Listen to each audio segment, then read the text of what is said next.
Maaari raw makasuhan ng cyber libel si dating Duterte spokesperson Harry Roque matapos mabunyag sa investigasyon ng Kamara na siya umano ang may pakana ng tinaguriang polvoron video laban kay PBBM. Ito ay ayon sa isang mambabatas. Ang detalye sa agenda report ni Zandro Ochona. Bukod dito sa video na napanood na ng lahat, meron pa pong isang tao na positibong nagsabi sa akin na meron pa siyang nakita mismo sa kanyang dalawang mata, 3 pang video kung saan ang Marcos Jr. di umano ay sumisinghot ng powdery white substance. So abangan natin. Ito ang isa sa pinakabagong video post ni Attorney Harry Roque sa kanyang Facebook page.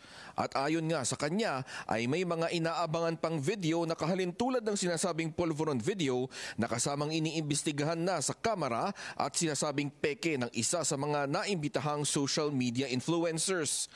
Ayon sa isang kongresista, may kakayahan ng gobyerno na malaman kung peke ito at gumamit lang ng artificial intelligence para likhain ang video. If this is still fake news, di mukhang nagiging practice na niya, di ba? And these people should be held answerable for peddling this fake news, especially they're doing this against the highest official of the land. Git ni Representative Luistro, baka hindi lang panukalang batas ang irekomenda ng komite. Hindi lang po tayo nag-propose ng batas. We also recommend the filing of the necessary cases against people whom we believe should be held answerable, just like this case.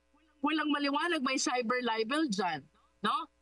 Through the use of internet, is trying to make it appear that the president is actually using cocaine.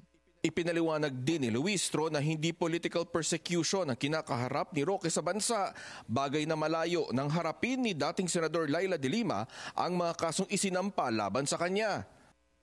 Pag persecution, ibig sabihin wala kang ebidensya. You're being harassed politically, no?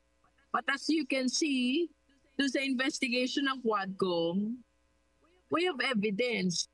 Si Senator Laila de Lima, I must say, she's so principled that she's willing to go through all the hardships just to prove her innocence, no? With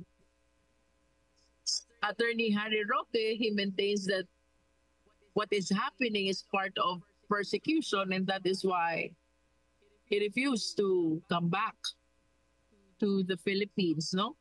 Ibinunyag ni NBI Director Jaime Santiago na kinasuhan na ang nagpakalat ng peking polvoron video ng Pangulo. Hindi na idinitalye ni Santiago kung sino-sinong mga personalidad ang dawit dito. Pero kasama sa kanilang investigasyon ang pagkakasangkot ni Roque bilang may pakana umano ng video.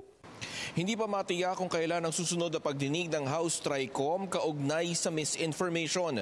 Pero tila hindi na maiiwasan na matalakay din ng artificial intelligence at deepfake. Para sa agenda, Zandro Ochona, Billionario News Channel.